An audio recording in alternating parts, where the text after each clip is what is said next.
بسم اللہ الرحمن الرحیم۔ السلام علیکم ناظرین محترم، امید کرتی ہوں کہ آپ سب خیریت سے ہوں گے۔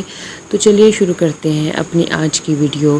حضرت ابراہیم علیہ السلام کی عمر 86 برس تھی۔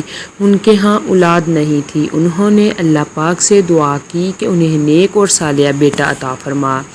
اللہ پاک نے ان کی یہ دعا سن لی اور حضرت ابراہیم کی دوسری بیوی ہاجرہ سے انہیں بیٹا عطا کیا، جس کا نام انہوں نے اسماعیل رکھا۔ آپ کی پہلی بیوی جس کا نام سارہ تھا، اس کو یہ بات اچھی نہ لگی۔ اس نے حضرت ابراہیم علیہ السلام سے کہا کہ ان کو یہاں سے لے جاؤ۔ آپ نے بی بی ہاجرہ اور حضرت اسماعیل کو لیا، مٹھی بھر کھجوروں اور ایک مشکیزہ پانی کے ساتھ صحرا میں اس جگہ چھوڑ دیا جہاں آج خانہ کعبہ ہے۔ خانہ کعبہ کی تعمیر سے پہلے یہ جگہ ویران تھی۔ روایت ہے کہ اب مکہ کے ویران صحرا میں ہاجرہ اور اس کے شیر خوار بیٹے اسماعیل کو ابراہیم نے اللہ کے حکم سے چھوڑ دیا تھا۔ محدود رزق کے ساتھ انہوں نے صحرا کے سخت حالات کا سامنا کیا۔ جب ان کی پانی کی فراہمی کم ہوتی گئی، کھانا بھی ختم ہو گیا، بھوکی رہنے لگی۔ بھوکی رہنے کی وجہ سے دودھ بھی نہیں آتا تھا، تو بی بی ہاجرہ نے اپنے بیٹے کی پیاس بجھانے کے لیے پانی کی شدت سے تلاش کی۔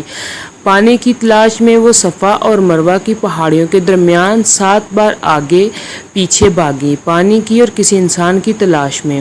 اللہ کو ان کی یہ ادا اتنی پسند آئی کہ اسے حج کا لازمی رکن بنا دیا۔ اب جو بھی زائرین حج یا عمرے کے لیے جاتا ہے، وہ ان پہاڑوں یعنی صفا اور مروہ پر 60 چکر لگاتا ہے۔ تھک ہار کر وہ اسماعیل کے پاس واپس آئیں تو اسے زمین پر ایڑیاں رگڑتے ہوئے پایا۔ ان کی اس حرکت کی وجہ سے زمین سے پانی کا ایک چشمہ ان کے قدموں میں پھوٹ پڑا اور یہ پانی زمزم کے نام سے مشہور ہوا۔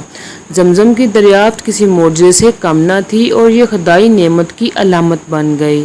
اس کے بعد سے زمزم کا کنواں پوری دنیا سے مکہ آنے والے زائرین کو خالص اور مقدس پانی کا ایک نہ ختم ہونے والا ذریعہ فراہم کرتا ہے۔ زمزم کا پانی مسلمانوں کے لیے بہت زیادہ روحانی اہمیت رکھتا ہے۔ یہ خیال کیا جاتا ہے کہ اسے شفا بخش خصوصیات سے نوازا جاتا ہے اور اکثر اسے مختلف مذبوح رسومات کے لیے پیا اور استعمال کیا جاتا ہے۔ ہر سال لاکھوں مسلمان جو حج کی سعادت حاصل کرتے ہیں، اسے زمزم کے کنویں سے پینے کا موقع ملتا ہے اور مانتے ہیں کہ یہ پاکیزگی اور روحانی تجدید کا ذریعہ ہے۔ آب زمزم کی تاریخ بی بی ہاجرہ کے پائیدار ایمان اور اللہ کی اطاعت کی گواہی ہے۔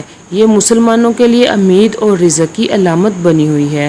انہیں ان معجزاتی برکات کی یاد دلاتی ہے جو انتہائی مشکل حالات میں بھی بہہ سکتی ہیں۔ ناظرین محترم، آج کی ویڈیو پسند آئی ہو تو ویڈیو کو لائک کریں اور چینل کو سبسکرائب کریں۔ شکریہ۔